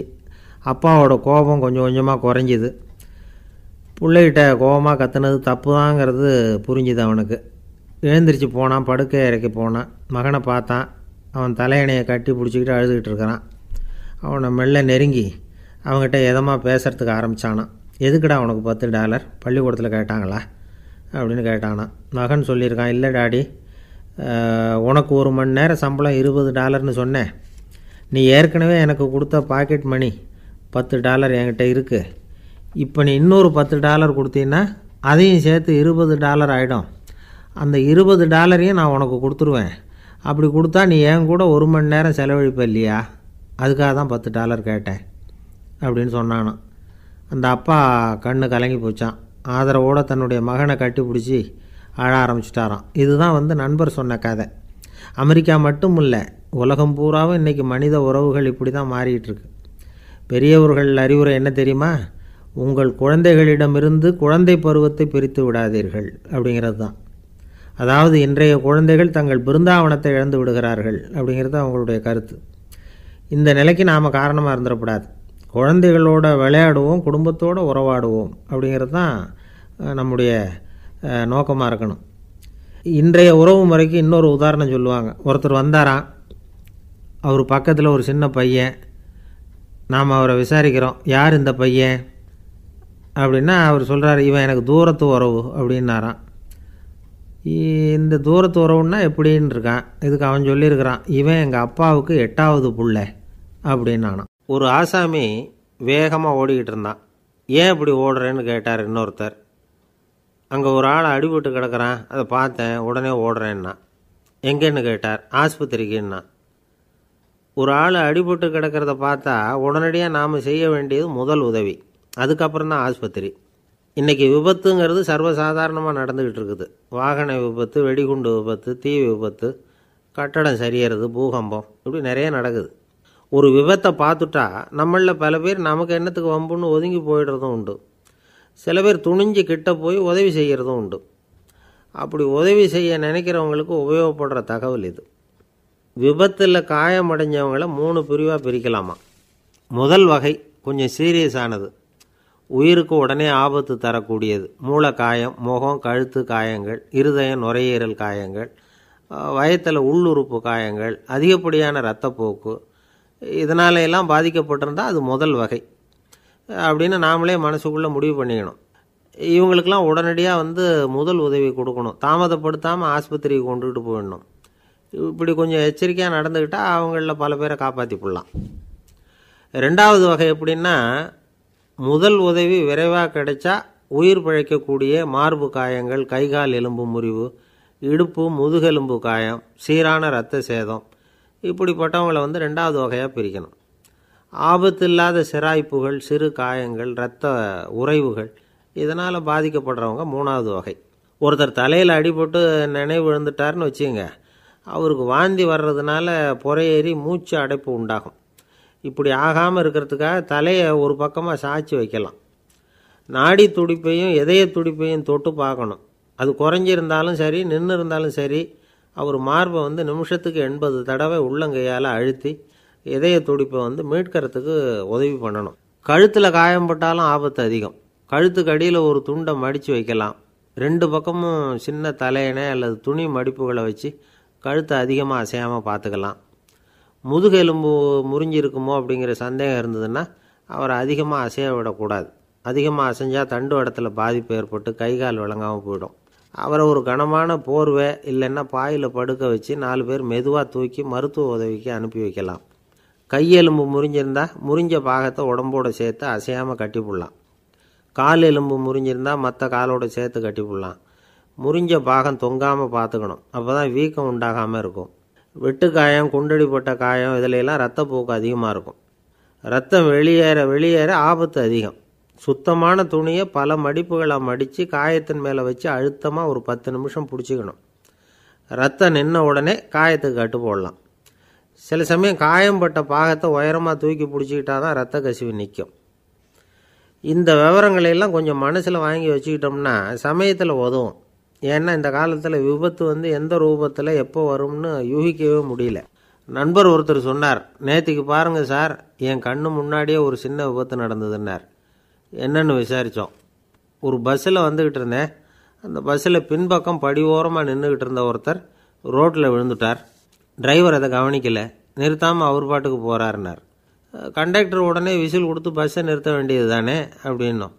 அதுதான் சார் முடியாமல் போச்சுன்னார் அவர். ஏன்னு கேட்டாங்க.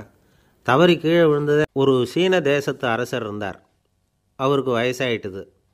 அவருக்கு அடுத்தபடியாக அவருடைய புள்ள பட்டத்துக்கு வரணும், ஆட்சி பொறுப்பை ஏற்றுக்கணும். ஒரு நல்ல தலைவனுக்கு இருக்க வேண்டிய பண்புகள்லாம் தன்னுடைய மகனுக்கு இருக்கணும்னு விரும்பினார் அந்த அரசர். அதனால் இளவரசனை பக்கத்தில் இருந்த ஒரு குரு கிட்ட அனுப்புனார். இளவரசன் அவர்கிட்ட போய் சேர்ந்தான். அந்த குரு என்ன பண்ணார் தெரியுமா? இவனை பார்த்து சொன்னார், இதை பாருப்பா, நீ என்ன பண்ணுற, இப்போவே பக்கத்தில் இருக்கிற காட்டுக்கு போ. நடுக்காட்டில் போய் ஒரு இடத்துல உட்காந்துக்கோ. அங்கே என்னென்ன சத்தம்லாம் உன் காதில் விழுதுன்னு கவனித்து கேளு. உன் காதில் விழுந்த ஓசைகள் என்னென்னங்கிறத என்கிட்ட சொல்லு. அதுதான் எனக்கு தெரியணும், உனக்கு வேலையும் அதுதான் அப்படின்னு சொல்லி அனுப்பி வச்சுட்டார். இளவரசன் காட்டுக்கு போனான். குரு சொன்னபடியே ஒரு இடத்துல உட்காந்து கவனித்து கேட்டான். அதுக்கப்புறம் குருக்கிட்ட திரும்பி வந்தான். என்னென்ன சத்தம்லாம் கேட்ட அப்படின்னு கேட்டார் குரு. குருவே, காட்டில் நான் பறவைகள் சத்தம்லாம் கேட்டேன், மிருகங்களின் ஓசையையும் கேட்டேன், இதை தவிர இடி, மின்னல், மழை இதுகளோட சத்தத்தையும் கேட்டேன் அப்படின்னா. குரு யோசனை பண்ணார், நீ இன்னமும் சரியாக கேட்கல, அதனால் மறுபடியும் காட்டுக்கு போ, கொஞ்ச நாள் தங்கியிருந்து கேட்டுட்டு வா அப்படின்னார். இளவரசனுக்கு ஒன்றும் புரியல. இருந்தாலும் குருவின் கட்டளையாச்சே, மறுக்க முடியுமா? உடனே அவன் மறுபடியும் காட்டுக்கு போனான். ஒரு இடத்துல உட்காந்தான். கொஞ்ச நேரம் உன்னிப்பாக கவனித்து கேட்டான். சில நாள் கழித்து குருக்கிட்ட திரும்பி வந்தான். குருவே, இந்த தடவை சில துல்லியமான சத்தங்களை எல்லாம் கேட்டான். தேனீ பறக்கிற சத்தம், நீரோடையின் மெல்லிய ஓசை, இதெல்லாம் கேட்டேன்னா. குரு சிரித்தார். நீ மறுபடியும் காட்டுக்கு போ, இன்னும் சில நாள் அங்கே இரு, முழுமையாக கவனமாக கேட்டுக்கிட்டு வா அப்படின்னு சொல்லி அனுப்பி வச்சுட்டார். இளவரசனுக்கு குழப்பம் அதிகமாயிட்டுது. ஒன்றுமே புரியல. மறுபடியும் காட்டுக்கு போனான். மௌனமாக ஒரு இடத்துல உட்காந்துட்டான். அப்படியே தியானத்தில் ஆழ்ந்துட்டான். சில நாளில் அவனுக்கு இதுவரை கேட்காத ஓசைகள்லாம் கேட்க ஆரம்பிச்சிட்டுது. இதைத்தான் நான் கேட்கணும்னு என்னுடைய குரு எதிர்பார்த்துருக்கிறாருங்கிறத புரிஞ்சுக்கிட்டான். உடனே குருக்கிட்ட ஓடனான். குருவே, இந்த தடவை காதுகளுக்கு கேட்க முடியாத சில ஓசைகளை கூட என்னால் உணர முடிஞ்சுது. பூ மலருகிற ஓசை, சூரியனால் பூமி சூடாகிறப்போ எழுகிற ஓசை, காலை பனித்துளியை இந்த புல்லுலாம் குடிக்கிற ஓசை, இது எல்லாம் என்னால் நல்லா கேட்க முடிஞ்சுது அப்படின்னா. குருவுக்கு இப்போ தான் திருப்தி ஏற்பட்டு தான். இளவரசனை பார்த்து சொன்னார், இதை பாருப்பா, இப்போ தான் நாட்டை ஆளுகிற தகுதி உனக்கு வந்திருக்குது அப்படின்னு சொல்லி அதுக்கு விளக்கமும் கொடுத்தாராம். எந்த அரசன் தன்னுடைய மக்களின் இதயம் பேசுகிற மௌன மொழியை மௌன வார்த்தைகளை கேட்குறானோ அவன்தான் ஆள தகுதி உள்ளவன். எந்த அரசன் தன்னுடைய மக்களின் உணர்ச்சிகளை உண்மையாக உணர்றானோ அவன்தான் முதன்மையான அரசன்.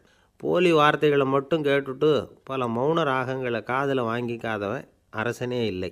எந்த நாட்டில் எப்போ ஒரு அரசன் தன்னுடைய மக்களின் உணர்ச்சிகளை கேட்க மறுக்கிறானோ அன்னையிலேருந்தே அந்த நாடு அழிய தொடங்குது அப்படின்னு அர்த்தம். இதுதான் அந்த குரு இளவரசனுக்கு போதித்தது. வாயால் பேசுகிறத மட்டும் கேட்டு ஏமாறக்கூடாது, உணர்ச்சிகளையும் கேட்குறதுல தான் மனப்பக்குவம் உண்டாகும். மக்கள் உணர்ச்சிகளை புரிந்து கொள்ளாத அரசர்கள் நீடிச்சிருக்க முடியாது. அது மாதிரி நாடுகளில் அடிக்கடி குழப்பம் தான் உண்டாகும். அப்படி இருந்தால் அடிக்கடி ஆட்சி மாறிக்கிட்டு இருக்கும். அப்படிப்பட்ட ஒரு தேசம், அங்கே ஒரு சிறைச்சாலையில் 3 கைதிகள் பேசிக்கிட்டு இருந்தாங்க. ஒருத்தன் சொன்னான், நான் இந்த நாட்டு ராஜாவை எதிர்த்து பேசிக்கிட்டு இருந்தேன், அதனால் என்னை பிடிச்சி கொண்டாந்து இங்கே போட்டுட்டாங்க அப்படின்னு நான் ஒருத்தன். இன்னொருத்தன் சொன்னான், நான் இந்த நாட்டு ராஜாவை ஆதரித்து பேசிக்கிட்டு இருந்தேன், அதனால் என்னை பிடிச்சி கொண்டாந்து இங்கே தள்ளிவிட்டாங்க அப்படின்னா. அது சரி, நீ என்ன தப்பு பண்ண அப்படின்னு சொல்லி 3வது ஆளை பார்த்து இவங்க கேட்டாங்க. அதுக்கு அந்த ஆள் சொல்கிறான், நான் தான் இந்த நாட்டு ராஜா அப்படின்னானா. ஒரு அம்மா தெருவில் உட்காந்து என்னத்தையோ தேடிட்டு இருக்கிறாங்க. அந்த அம்மா ஒரு சூஃபி ஞானி. அவங்க பேர் என்னென்னா ரபியா அல் அடாவியா. அந்த அம்மாவுக்கு கண் கூட தெளிவாக தெரியாது. அந்த பக்கமாக வந்த சில பேர் இவங்களுக்கு உதவி செய்கிறதுக்காக வந்தாங்க. என்ன தேடிட்டு இருக்கிறீங்க அப்படின்னு கேட்டாங்க. இதுக்கு அந்த அம்மா, அந்த கேள்வி அவ்வளோ முக்கியத்துவம் இல்லை, நான் தேடிட்டு இருக்கிறேன், உங்களால் முடிஞ்சால் எனக்கு உதவி பண்ணலாம் அப்படின்னாங்களாம். உதவி செய்ய வந்தவங்களுக்கு ஆச்சரியம். எதை தேடுறோங்கிறது தெரியாமல் இப்படி ஏன் நேரத்தை செலவழிக்கிறீங்க, நாங்கள் எப்படி உங்களுக்கு உதவ முடியும், எங்களுக்கு ஒன்றும் புரியலையே அப்படின்ட்டுருக்காங்க. சரி, உங்களை திருப்தி பண்ணுறதுக்காக சொல்கிறேன், ஒரு குண்டூசி தொலைஞ்சி போச்சு, அதை தேடுறேன் அப்படின்னாங்களாம் அந்த அம்மா. அதுக்கப்புறம் இவங்களும் சேர்ந்து தேட ஆரம்பிச்சிட்டாங்க. கொஞ்ச நேரம் ஆச்சு, ஒன்றும் கிடைக்கல. உதவி செய்ய வந்தவங்களும் அழுத்து போட்டாங்க. அப்புறம் கேட்டாங்க, பாருங்கம்மா, இது ரொம்பவும் பெரிய தெரு, அகலமான தெரு, அதனால் குறிப்பாக நீங்கள் எந்த இடத்துல அந்த குண்டூசியை தொலைச்சிங்க அதை சொல்ல முடியுமான்னாங்களாம். இதுக்கு அந்த அம்மா, நீங்கள் மறுபடியும் அர்த்தமில்லாத கேள்வியை கேட்குறீங்க, உங்கள் கேள்விக்கும் நான் தேடுறதுக்கும் என்ன சம்மந்தம்னாங்களாம். இதை கேட்டதும் அவங்க ஒரு மாதிரி ஆகிட்டாங்க. என்னம்மா நீங்கள் பைத்தியம் மாதிரி பேசுகிறீங்க அப்படின்னாங்களாம். சரி, உங்களை மறுபடியும் திருப்திப்படுத்துறதுக்காக சொல்கிறேன், அதை நான் எங்கள் வீட்டில் தொலைச்சுட்டேன் அப்படின்னாங்களாம். அப்புறம் எதுக்காக இங்கே தேடிட்டு இருக்கிறீங்க அப்படின்னு கேட்டிருக்காங்க. ஏன்னா இங்கே தான் வெளிச்சம் அதிகமாக இருக்குது, அங்கே வீட்டுக்குள்ளே இருட்டாக இருக்குது, அதனால் இங்கே தேடுறேன், வெளிச்சம் உள்ள இடத்துல தானே தேட முடியும் அப்படின்னாங்களாம் அந்த ஞானி. இந்த கதைக்கு என்ன அர்த்தங்கிறத பெரியவங்க சொல்கிறாங்க. அதாவது இந்த தேடுதல்ங்கிறது ஒரு வியாதி. அது நம்ம சதா அலைய வைக்கும், பைத்தியமாக மாற்றுறதுக்கு முயற்சி பண்ணோம். ஒரு காலம் அது நிறைவு அடையவே அடையாது. வாழ்வுங்கிறது ஒரு புரிந்து கொள்ள முடியாத சதா இயங்கி கொண்டிருக்கிற ஒரு செயல். அதுக்கு ஆரம்பமும் இல்லை, முடிவும் கிடையாது. எதையோ தேடணும் அப்படிங்கிற உந்துதல் நமக்குள்ளே இருக்கும், ஆனால் குறிப்பாக எதை தேடிட்டு இருக்கிறோம் அப்படிங்கிறது புரியாது. அப்படி ஏதாவது ஒன்றை தேடி அடைஞ்சிட்றோம்னு வச்சுக்கோங்க, உடனே ஒரு அதிருப்தி வந்துடும். அதனால் வாழ்க்கைங்கிறது சலிப்பு நிறைந்தது அப்படிங்கிற எண்ணத்தை உண்டாக்கிக்கிறோம். ஒன்று அடைஞ்சதுக்கு அப்புறம் இன்னொன்று தேட ஆரம்பிச்சிருவோம். ஆக இந்த தேடல்ங்கிறது நாம் ஒன்று அடைஞ்சாலும் அடையாவிட்டாலும் தொடர்ந்து நடந்துக்கிட்டு தான் இருக்கும். இதுக்கு முடிவே கிடையாது. இந்த உண்மையை நாம் நல்லா புரிஞ்சுக்கணும் அப்படிங்கிறது பெரியவங்களுடைய கருத்து. ஏழையும் தேடுறான், பணக்காரனும் தேடுறான், நோயாளியும் தேடுறான், நோய் இல்லாதவனும் தேடுறான், அதிகாரம் உள்ளவனும் தேடுறான், அதிகாரம் இல்லாதவனும் தேடுறான், முட்டாளும் தேடுறான், அறிவாளியும் தேடுறான். ஆனால் யாரும் இதை தான் தேடி சாதிக்க போகிறோம், இதுதான் முடிவு அப்படின்னு திட்டவட்டமாக சொன்னதில்லை. ஒன்று அடைஞ்சதும் இன்னொன்று தேட ஆரம்பிச்சிடுறாங்க, அவ்வளோதான். அதாவது உங்களின் தேடுபவர் உங்கள் உள்ளேதான் இருக்கிறார், அவரை தேடி கண்டுபிடியுங்கள். இதுதான் ஞானிகள் நமக்கு சொல்லுகிற ஒரு ஆலோசனை. நம்மால் ஒருத்தன் ஜெயிலில் இருந்தான். இன்னொரு கைதி அவனை பார்த்து கேட்டான், ஏன்பா உன்னை பார்க்குறதுக்கு வெளியிலேருந்து யாருமே இங்கே வர்றது இல்லையே, உனக்கு சொந்தக்காரங்களே கிடையாதா அப்படின்னு கேட்டானான். ஏன் இல்லை, எனக்கு சொந்தக்காரங்க நிறைய பேர் உண்டு, அவங்க என்னை பார்க்க வராததுக்கு காரணம் வேற அப்படின்ட்டுருக்கான் இவன். என்ன காரணம்னு கேட்டான் அவன்.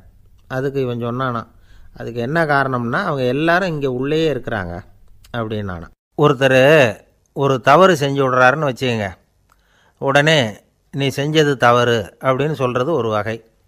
அதுக்கு பதிலாக எது சரின்னு அவர் புரிந்து கொள்ள உதவி செய்கிறது இன்னொரு வகை.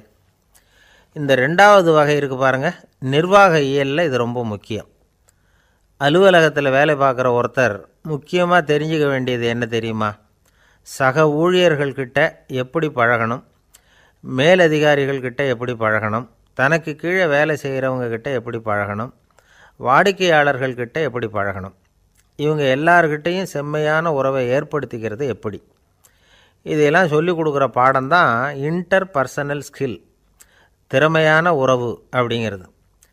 எந்த வேலையில் இருந்தாலும் சரி, இந்த உறவுகளை வளர்க்கும் திறன் உள்ளவங்க சீக்கிரம் முன்னுக்கு வந்துடுறாங்க. மற்றவங்கக்கிட்ட உறவை பலப்படுத்திக்கிறது எப்படி அப்படின்னு தெரிஞ்சுக்கிட்டோம்னா எந்த ஒரு தடையையும் சுலபமாக தாண்டி செய்கிற தொழிலில் முன்னுக்கு வந்துடலாம். ஹார்வர்டு பல்கலைக்கழகத்தில் ஒரு கணக்கெடுப்பு பண்ணி பார்த்தாங்களாம். பார்க்குற வேலையில் எது மாதிரி குணாதிசயம் உள்ளவங்க வேகமாக முன்னுக்கு வர்றாங்க அப்படின்னு தெரிஞ்சுக்கிறதுக்காக இந்த கணக்கெடுப்பு. வெவ்வேறு துறையில் வேகமாக முன்னுக்கு வந்திருக்கிற பல பேரை சந்தித்து இந்த சர்வேயை நடத்தியிருக்கிறாங்க. அவங்க கண்டுபிடிச்சி சொல்லியிருக்கிற உண்மை என்ன தெரியுமா? ஒருத்தர் ஒரு வேலையில் இருந்தால் அது சம்பந்தப்பட்ட சப்ஜெக்ட் பற்றிய அறிவு 35% இருந்தால் போதுமா. ஆனால் உறவுகளை வளர்க்கக்கூடிய திறன், இன்டர் பர்சனல் ஸ்கில்லு 65% வேணும். இப்படி உள்ளவங்க சீக்கிரம் முன்னுக்கு வந்துடுறாங்களாம். அதனால் ஒருத்தருக்கு வேலை சரியாக புரியலைன்னா கூட விவரமாக மற்றவங்கக்கிட்ட பழகிறது எப்படின்னு புரிஞ்சால் போதும், அவர் முன்னுக்கு வந்துடலாம். அலுவலகங்களில் மட்டும் இல்லை, எல்லா இடங்கள்லேயும் இது ரொம்ப முக்கியம். வீட்டுக்குள்ளேயும் இது ரொம்ப முக்கியம், வீட்டுக்கு வெளியேயும் இது முக்கியம். அடுத்தவங்கக்கிட்ட பழகிறது எப்படிங்கிறத தெரிஞ்சிக்காதவன் வாழ்க்கையில் முன்னேற முடியாது. இன்றைக்கி ஆயுதங்களால் காயப்படுத்தி கொள்ளுகிறவர்களை விட வார்த்தைகளால் காயப்படுத்தி கொள்ளுகிறவர்கள் தான் அதிகம். பெரியவங்க என்ன சொல்கிறாங்க தெரியுமா? நீங்கள் இந்த பூமியில் பிறந்ததன் அர்த்தம் பூர்த்தி ஆகணும்னா அடுத்தவங்களுக்கு உதவி பண்ணுங்க. அடுத்தவங்களுக்கு உதவி செய்ய முடியாவிட்டால் கூட பரவாயில்லை, ஆனால் யாரையும் புண்படுத்தி விடாதீங்க அப்படின்னு சொல்கிறாங்க. எனக்கு தெரிஞ்ச ஒருத்தர் ஒரு அலுவலகத்தில் வேலை பார்க்குறார். அவர் சொல்லுவார், எனக்கு இந்த இன்டர் பர்சனல் ஸ்கில் ரொம்ப அதிகம் சார். சக ஊழியர்கள்கிட்ட ரொம்ப சுமூகமாக நடந்துக்குவேன். என் கூட வேலை பார்க்குற ஒருத்தருக்கு ஏதாவது ஒரு கஷ்டம்னா அந்த சமயத்தில் அவர் செய்ய வேண்டிய வேலையை நான் செஞ்சுருவேன் சார் அப்படிம்பார். நான் அவர்கிட்ட சமீபத்தில் அப்படி ஏதாவது செஞ்சுருக்கீங்களா அப்படின்னு கேட்டேன். செஞ்சுருக்கேன் சார். போன வாரம் புதன்கிழமை ஆஃபீஸில் என் பக்கத்து சீட்டுக்காரருக்கு வயிற்று வலி. உடனே நான் மெடிக்கல் லீவ் போட்டுவிட்டு எங்கள் வீட்டுக்கு போயிட்டேன் சார் அப்படின்னார். இந்த காலத்து புள்ள ஒருத்தன் தன்னோட அப்பாவை பார்த்து சொன்னான், அப்பா நான் உனக்கு உதவி செய்யலாம்னு நினைக்கிறேன், என்ன உதவி செய்யணும்னு சொல்லு அப்படின்னா. நீ சும்மா இருந்தால் அதுவே எனக்கு செய்கிற பெரிய உதவிடா அப்படின்னார் அப்பா. சும்மா இருக்கிறதும் ஒரு உதவி தான், அது மாதிரி மௌனமும் ஒரு சமூக சேவை தான் அப்படிங்கிறார் காஞ்சி பெரியவர். நமக்கு 5 புலன்கள் இருக்குது, மெய், வாய், கண், மூக்கு, செவி. இந்த 5லேயும் அதிகப்படியான வேலை எதுக்குன்னு நினைக்கிறீங்க? வாய்க்கு தான். ஏன்னா அதுக்கு 2 வேலை. இப்போ கண்ணுக்கு பார்க்குறது மட்டும்தான் வேலை, காதுக்கு கேட்குறது மட்டும்தான் வேலை, மூக்குக்கு வாசனை அறியறது தான் வேலை, உடம்புக்கு உணர்றது மட்டும்தான் வேலை. ஆனால் வாய் அப்படி இல்லை, அதுக்கு 2 வேலை. சாப்பிட்றதும் அதுதான், பேசுகிறதும் அதுதான். அதாவது வாய் ஒன்று தான் கர்மேந்திரியமாகவும் இருக்குது, ஞானேந்திரியமாகவும் இருக்குது அப்படின்னு சொல்லுவாங்க. சாப்பாட்டில் உட்காந்தா எந்தெந்த ஆகாரம் என்னென்ன ருசின்னு அறிவிக்கிற வேலையும் செய்யுது. சபையில் உட்காந்தா பாடுறது, பேசுறது, சிரிக்கிறது, இது மாதிரியான வேலையும் செய்யுது. இன்னொரு வித்தியாசம், கண்ணு, காது, மூக்கெல்லாம் ஸ்ட்ரெயின் பண்ணிக்கிட்டு வேலை செய்கிறதில்ல. ஒரு ரோஜா பூ பார்த்தா உடனே மூக்கு அப்படியும் இப்படியும் அசைய ஆரம்பிக்கிறதில்ல. ஒரு சங்கீதத்தை கேட்ட உடனே காது ஆட ஆரம்பிக்காது. ஆனால் வாய் அப்படி இல்லை, அது பேசினாலும் சரி சாப்பிட்டாலும் சரி அசைஞ்சு தான் ஆகணும். ஆக மற்றதை விட வாய்க்கு வேலை ஜாஸ்தின்னு தெரியுது. சாப்பிட்றது, பேசுறது அப்படின்னு 2 காரியம் அதுக்கு. இப்படி 2 காரியம் இருக்கிறதுனால அது 2யும் பாதியாக குறைச்சிக்கணுங்கிறது கடவுள் அபிப்பிராயமாக இருக்கணும் அப்படிங்கிறார் காஞ்சி பெரியவர். ஆனால் இப்போ நாம் அப்படியே நடந்துக்கிறோம், அதுக்கு நேர்மாறாக நடந்துக்கிறோம். நாம் சாப்பிட்றதும் அதிகம், பேசுகிறதும் அதிகம், 2 வேலையையும் தேவைக்கு அதிகமாகவே செய்கிறோம். வாய் தான் ரொம்ப ஓவர் ஒர்க்குடு. அதுக்கு ஓய்வு கொடுத்தா உடம்பும் நல்லாயிருக்கும், உலகமும் நல்லாயிருக்கும். மௌன விரதம் இருக்கிறதெல்லாம் எதுக்காக நினைக்கிறீங்க? இதுக்காக தான். இந்த காலத்தில் மௌனமாக இருக்கிறவங்கெல்லாம் மகத்தான தொண்டு செய்கிறாங்க அப்படின்னு தான் சொல்லணும். சத்தம் அதிகமாக போய் தான் சவுண்டு பொல்யூஷன் வருது. அது மட்டும் இல்லை, மௌனமாக இருந்தால் சண்டை சச்சரவே வராது. மௌனம் கலக நாஸ்தி. ஆக இதுவும் ஒரு சமூக சேவை தான். நமக்கு தான் வாய் இருக்குதேங்கிறதுக்காக வசமாக சாப்பிட்றதும் தப்பு, வளவளன்னு பேசுகிறதும் தப்பு. ஒரு கருத்தை சொல்கிறதுக்கு ஒரே ஒரு சொல்லு போதும் அப்படின்னு இருக்கும்பொழுது 2 சொற்களை செலவு பண்ணாதே. எவ்வளவு சொன்னாலும் அதனால் ஒரு பயனும் விளையாது அப்படின்னு தெரிய வருமேயானால் அந்த ஒரு சொல்லையும் விரயம் பண்ணாதே அப்படிங்கிறார் ஒரு அறிஞர். எல்லா குணங்கள்லேயும் மௌனம்தான் சிறந்தது அப்படிங்கிறார் ஒருத்தர். மௌனமாக இருக்கிறது மூலமாக மற்றவர்கள் குறைகளை நம்மால் தெரிஞ்சிக்க முடியும். அதே சமயத்தில் நம்மக்கிட்ட இருக்கிற குறைகளை மற்றவங்களுக்கு தெரியாமல் மறைச்சிக்கவும் முடியுங்கிறார் அவர். உண்மைதானே? ஒரு பெரிய மேடை பேச்சாளர், பொது வாழ்க்கையில் 25 வருஷ காலமாக ஈடுபட்டிருக்கிறவர். அவர் மனைவி ஒரு நாள் சொன்னாங்க, எங்கள் வீட்டுக்காரர் 25 வருஷ காலமாக பொது வாழ்வில் ஈடுபட்டிருந்தா கூட இந்த மாதம் 10ஆம் தேதியிலிருந்து தான் மக்களுக்கு சேவை செய்ய ஆரம்பிச்சிருக்கார் அப்படின்னாங்க ரொம்ப பெருமையாக. 10ஆம் தேதிக்கு அப்படி என்ன விசேஷம் அப்படின்னு கேட்டோம். அன்னையிலேருந்து தான் அவர் மேடையில் பேசுகிறத நிறுத்தினார் அப்படின்னாங்க அந்த அம்மா. ஒரு மனுஷனுக்கு 3 விதத்தில் கர்வம் உண்டாகிறதுக்கு வாய்ப்பு உண்டு. பணம், பதவி, புகழ். பணம் அதிகமாக வந்தால் கர்வம் வரலாம். பதவி பெருசாக வந்துட்டுதுன்னா கர்வம் வரலாம். புகழ் அதிகமாக போனாலும் கர்வம் வரலாம். இந்த 3 வகையான கர்வத்துக்கும் இடம் கொடுக்காமல் இருக்கிறாங்க பாருங்கள், அவங்க தான் சிறந்த மனிதர்கள். ஒரு பெரிய பொறுப்பில் இருக்கிறவங்களுக்கு கர்வம் வந்துடக்கூடாது. அப்படி வந்துட்டுதுன்னா அது எல்லாருக்கும் இடைஞ்சல். ஒரு ராஜா இருந்தார். அவர் ஒரு நாள் தன்னுடைய தலைநகரத்தை சுற்றி வந்துக்கிட்டு இருந்தார். ஒரு இடத்துல ஒரு அழகான நிலத்தை பார்த்தார். ஆஹா, இந்த இடத்துல நமக்குன்னு ஒரு மாளிகையை கட்டினா எவ்வளோ நல்லாயிருக்கும் அப்படின்னு நினச்சார். ராஜா நினச்சா அது முடியாத காரியமா? சரி, இந்த நிலம் யாருக்கு சொந்தம்னு விசாரிங்க அப்படின்னார் பக்கத்தில் இருந்தவங்கக்கிட்ட. அவங்கெல்லாம் ஓடி போய் விசாரித்தாங்க. அந்த இடம் ஒரு வயசான கிழவிக்கு சொந்தம், வயசான அம்மாவுக்கு சொந்தமாக. அந்த அம்மா தான் அதில் ஒரு குடிசையை போட்டு குடியிருந்துகிட்டு இருக்கிறாங்க. சரி, அந்த நிலத்துக்கு ஒரு விலையை நிர்ணயம் பண்ணி அதை அந்த வயசான அம்மாக்கிட்ட கொடுத்துருங்கோ அப்படின்னு உத்தரவு போட்டார் ராஜா. ஆனால் அந்த அம்மா, இது எங்கள் பூர்வீக இடம், இதை விற்க மாட்டேன் அப்படின்னு சொல்லிவிட்டுது. சரி, 2 பங்கு விலை கொடுக்குறோம்னு சொல்லி பாருங்க அப்படின்னாங்க. அப்படியே சொன்னாங்க அரண்மனை ஆட்கள். அதுக்கும் சம்மதிக்கலை அந்த அம்மா. இதை கேள்விப்பட்டதும் ராஜாவுக்கு கோபம் வந்துட்டுது. தன்னுடைய ஆளுங்களை கூப்பிட்டார். போய் அந்த குடிசையை பிரித்து எறிங்க, காசெல்லாம் ஒன்றும் கொடுக்காதீங்க அப்படின்னு கத்தினார். அவ்வளோதான். அடுத்த நிமிஷம் அரண்மனை ஆசாமிகள் போனாங்க, குடிசையை பிரித்து எரிஞ்சாங்க. அந்த வயசான அம்மா இருக்குது, அதுவும் அந்த இடத்த விட்டு துரத்தி விட்டாங்க. அந்த இடத்துல ஒரு அரச மாளிகையை கட்டி முடிச்சிட்டாங்க. அந்த வயசான அம்மா பாவம், ராஜாவே இப்படி பண்ணால் யார்கிட்ட போய் முறையிட முடியும்? ஒரு ஞானி இருந்தார், அவர்கிட்ட போய் சொன்னாங்க. அவர் இவங்க சொன்னதை கேட்டு மனசில் வச்சுக்கிட்டார். ஒரு நாள் அந்த ராஜாவே இந்த ஞானியை கூப்பிட்டார். புதுசாக ஒரு மாளிகை கட்டியிருக்கிறேன், வந்து பாருங்கன்னு. சரின்னு சொல்லி இந்த பெரியவர் ஒரு நாள் அந்த மாளிகைக்கு போனார். சும்மா போகல, ஒரு கழுதையையும் ஓட்டிகிட்டு போனார். கொஞ்சம் சாக்குகள், வெத்து சாக்கு, அதையும் எடுத்து கழுதை முதுகில் போட்டு கழுதையை ஓட்டிகிட்டு போகிறார். ராஜா பார்த்தார். அவருக்கு இது ஆச்சரியமாக இருந்தது. என்ன இது, மாளிகைக்கு வந்துட்டு போங்கன்னு கூப்பிட்டா கழுதை சாக்கு இதெல்லாம் கொண்டு வராரே, ஒன்றும் புரியலையேன்னு நினச்சார். எதுக்காக இதெல்லாம்னு கேட்டார். அரசருடைய தோட்டத்திலேருந்து கொஞ்சம் மண் எடுத்துகிட்டு போகிறதுக்கு ஆசைப்படுறேன், அதுக்கு நீங்கள் அனுமதி கொடுக்கணும் அப்படின்னாரு இவர். இது என்ன வேடிக்கையான கோரிக்கையாக இருக்குது அப்படின்னு நினச்சார் ராஜா. இருந்தாலும் மண் தானே கேட்குறாரு, எடுத்துகிட்டு போகட்டுமே அப்படின்னு நினச்சார். சரின்னு அனுமதி கொடுத்தார். அந்த பெரியவர் தோட்டத்துக்கு போனார், மண்ணை வெட்டினார், சாக்கில் போட்டு நிரப்புனார். ராஜாவை கொஞ்சம் கிட்ட வாங்கன்னு கூப்பிட்டார். இந்த மண் மூட்டையை தூக்கி கழுதையோட முதுகில் வைக்கணும், கொஞ்சம் உதவி பண்ணுங்கன்னார்.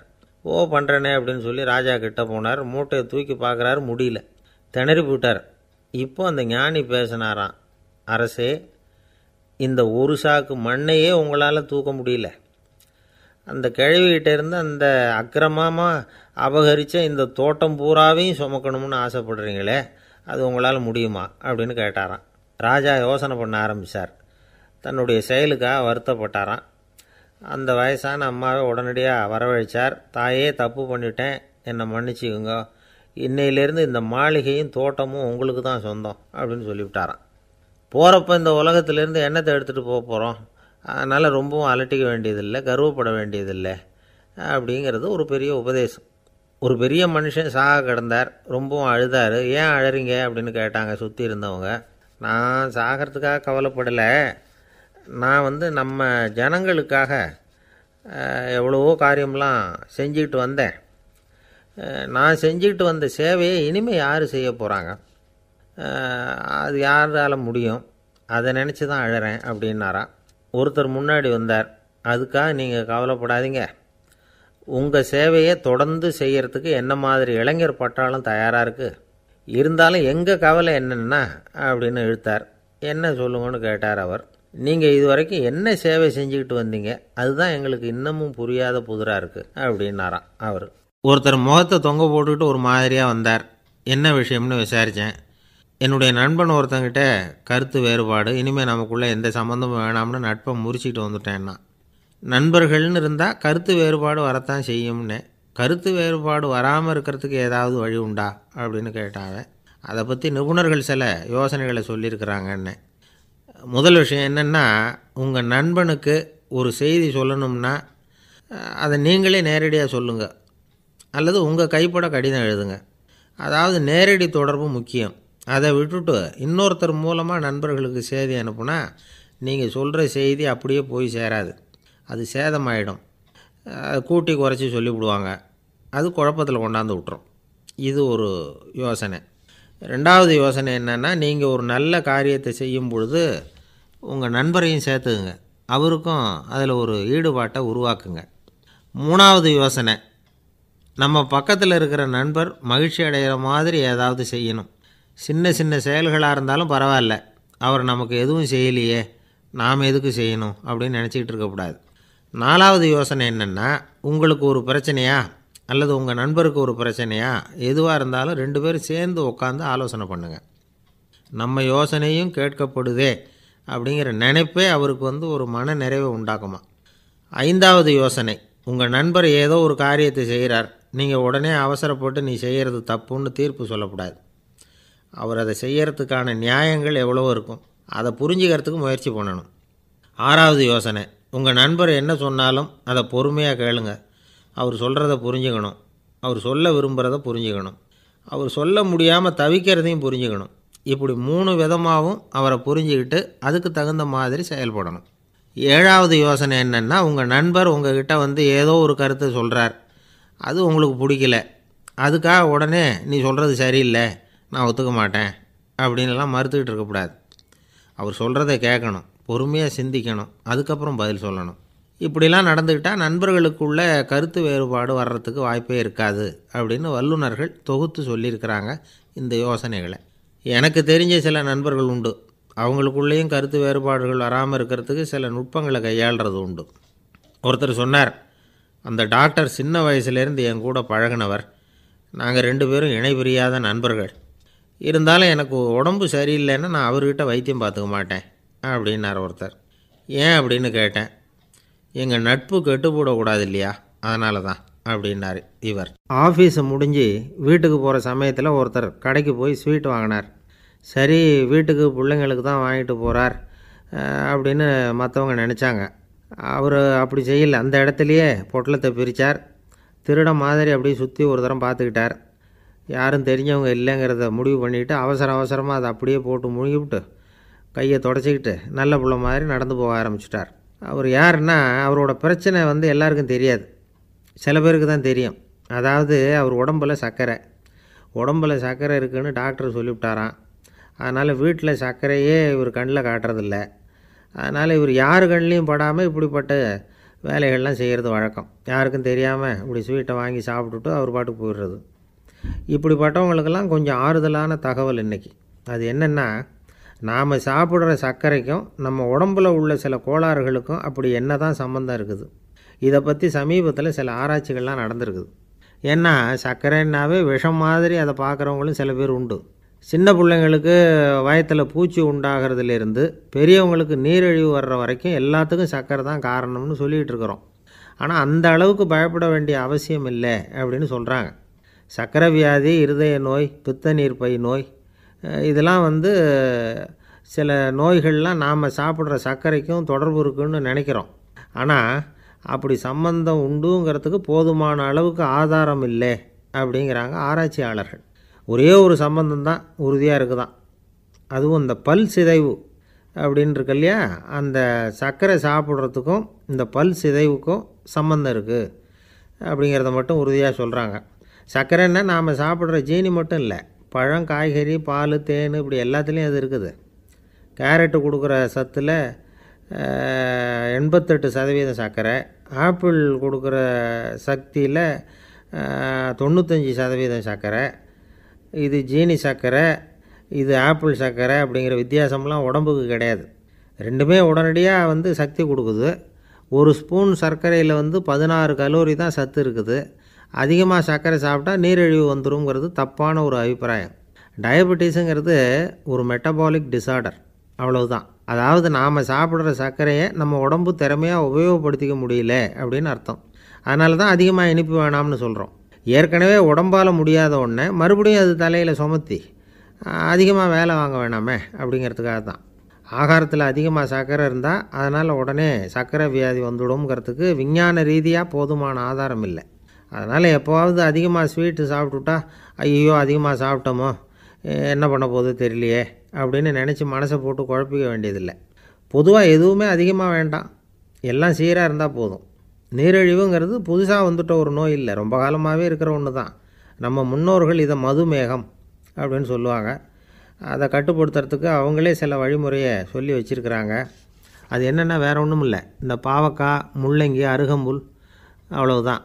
வெள்ளை முள்ளங்கி இருக்குல்ல, அதை வாரத்துக்கு 3 நாள் சாப்பிட்டுக்கிட்டு வாங்க. நூலுக்கோல் ரொம்ப நல்லது.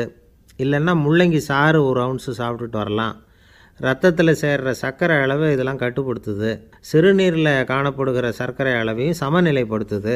தினமும் ஆகாரத்தில் கோதுமை, கேழ்வரகு, வெந்தயம், கருவேப்பிலை, சோயாபீன்ஸ் எது கிடைக்குதோ சேர்த்துக்கலாம். இப்படிலாம் செஞ்சுக்கிட்டு வந்தால் அப்புறம் வீட்டுக்கு தெரியாமல் கடையில் போய் நின்றுக்கிட்டு ஸ்வீட் வாங்கி திருட்டுத்தனமாக சாப்பிட வேண்டிய அவசியமே உங்களுக்கு வராது. 2 ஆசாமிகள் கடற்கரையில் உட்காந்து சாவகாசமாக பேசிக்கிட்டு இருந்தாங்களாம். ஒருத்தர் சொன்னார், இன்னொருத்தருக்கு தெரியாமல் ஸ்வீட்டு சாப்பிட்றதே எப்பவும் இடைஞ்சல் தான் சார். நேற்றுக்கு பாருங்கள் அப்படி தான் சாப்பிட்டுக்கிட்டு இருந்தேன், வீட்டுக்காரி கண்ணில் போட்டுவிட்டுதோ, அதுக்கப்புறம் ஒரே ரகலையாக போச்சு அப்படின்னாராம். எனக்கு கூட அப்படி தான் சார் ஆகிட்டுது, ஒரே ரகலை அப்படின்னாராம் இன்னொருத்தர். நீங்கள் சாப்பிட்டதும் உங்கள் வீட்டுக்காரங்க கண்ணில் போட்டுவிட்டுதா சார் அப்படின்னு கேட்டிருக்கார் இவர். அதுக்கு அவர் சொன்னாராம், அப்படி இல்லை சார், கடைக்காரர் கண்ணில் போட்டுவிட்டுதோ, நான் அவருக்கு தெரியாமல் அந்த ஸ்வீட்டை அவர் கடையிலேருந்து எடுத்திருந்தேன் அப்படின்னு விளக்கம் கொடுத்தாராம் இந்த ஆள். ஒருத்தன் எப்படி நடந்துக்கிறாங்கிறத வச்சு தான் அந்த ஆள் எப்படிங்கிறத நாம் முடிவு பண்ணுறோம். ஆளுமைன்னு சொல்கிறோம்ல, அதுக்கு சூழ்நிலைகளை ஆளுகின்ற தன்மை அப்படின்னு விளக்கம் கொடுக்குறார் ஒரு உளவியல் நிபுணர். சரி, ஒரு மனிதனுடைய ஆளுமையை உருவாக்குகிற விஷயங்கள் என்னென்ன? பிறப்பு, வளர்க்கப்பட்ட விதம், படிப்பு, நண்பர்கள், சமுதாயம், இப்படி நிறைய உண்டு. ஆளுமையின் அடிப்படையில் சில மனநோய்கள் உண்டாகுது. அதெல்லாம் என்னென்னங்கிறத தெரிஞ்சு வச்சுக்கிட்டோம்னா நம்ம கூட இருக்கிறவங்கள அடையாளம் கண்டுபிடிக்கிறதுக்கு அது ரொம்ப உபயோகமாக இருக்கும். ஃப்ரெனாய்டு ஆளுமை அப்படின்னு ஒன்று. இந்த கோளாறு உள்ளவங்க எப்படி இருப்பாங்க தெரியுமா? அதிக உணர்ச்சி, சந்தேகம், பொறாமை இதெல்லாம் அதிகமாக இருக்கும். வளைஞ்சு கொடுக்க மாட்டாங்க. அடுத்தவங்களோட இணக்கமான உறவு இருக்காது. அவங்க செய்கிற தப்புக்கெல்லாம் அடுத்தவங்களை குறை சொல்லிகிட்டு இருப்பாங்க. இது ஒரு ரகம். அடுத்தது ஸ்கிசாய்டு ஆளுமை அப்படின்னு சொல்கிறாங்க. இந்த கோளாறு உள்ளவங்க அடுத்தவங்களோட பழக கூச்சப்படுவாங்க. சின்ன வயசுலேயே இது ஆரம்பமாயிடுது. பகல் கனவுலேயே சஞ்சரிப்பாங்க. அவங்களுடைய விரோதம், கோபம் இதை கூட வெளியில் காட்டிக்க முடியாமல் இருப்பாங்க. இவங்களுக்கு அகமுகம், பிரச்சனைகள்லேருந்து ஒதுங்கி எதுலேயும் ஈடுபாடு இல்லாதவங்களாக இருப்பாங்க. இப்படி ஒரு ரகம். அடுத்தது சைக்ளோதமிக் ஆளுமை அப்படின்னு சொல்கிறாங்க. அது என்னென்னா உணர்ச்சிகளில் ஏற்றத்தாழ்வு அதிகமாக இருக்குமா. சில சமயம் பார்த்தா மகிழ்ச்சியாக இருப்பாங்க, சில சமயம் சோகமாக உட்காந்துருப்பாங்க. அவங்க மனநிலைக்கு தகுந்த மாதிரி சமூக நிகழ்ச்சிகளில் பங்கெடுத்துக்குவாங்க. இன்னொரு வகை என்னென்னா எண்ணப்பீடிகை ஆளுமை அப்படின்னு பேர் வச்சுருக்கிறாங்க. அதுக்கு இவங்களுக்கெல்லாம் கரெக்டாக இருக்கணும், எல்லாம் சட்டத்திட்டம், இதுலேயும் ஒரு ஒழுங்குமுறை, இப்படி எதிர்பார்க்குற மனோபாவம். இவங்க எதிர்பார்ப்புக்கும் வரன்முறைக்கும் மற்றவங்க கட்டுப்படணும்னு நினைப்பாங்க. இந்த நிலைமை நீடித்தா என்ன ஆகும் தெரியுமா? அலைக்கழிக்கிற எண்ணங்கள் திரும்ப திரும்ப ஒரே செயலை செய்ய தூண்டுற மன தளர்ச்சிக்கு ஆளாயிடுறாங்க. அடுத்தது ஹிஸ்டீரியா ஆளுமை. சின்ன விஷயத்தையெல்லாம் பெருசுப்படுத்தி நாடகமாக்குற நடிகர்கள் இவங்க. உணர்ச்சி அதிகம் உள்ளவங்க. இவங்க மன எழுச்சியில் பக்குவமின்மை, குழந்தைத்தனம், முதிர்ச்சியின்மை எல்லாம் இருக்கும். தன்னலம் மிக்க குணம், பிறர் தன்னை மட்டுமே கவனிக்கணும்னு நினச்சி செயல்படுறது, இதெல்லாம் இவங்க அடையாளம். அடுத்த ரகம் எப்படின்னா வளர்ச்சியற்ற ஆளுமைன்னு சொல்கிறாங்க.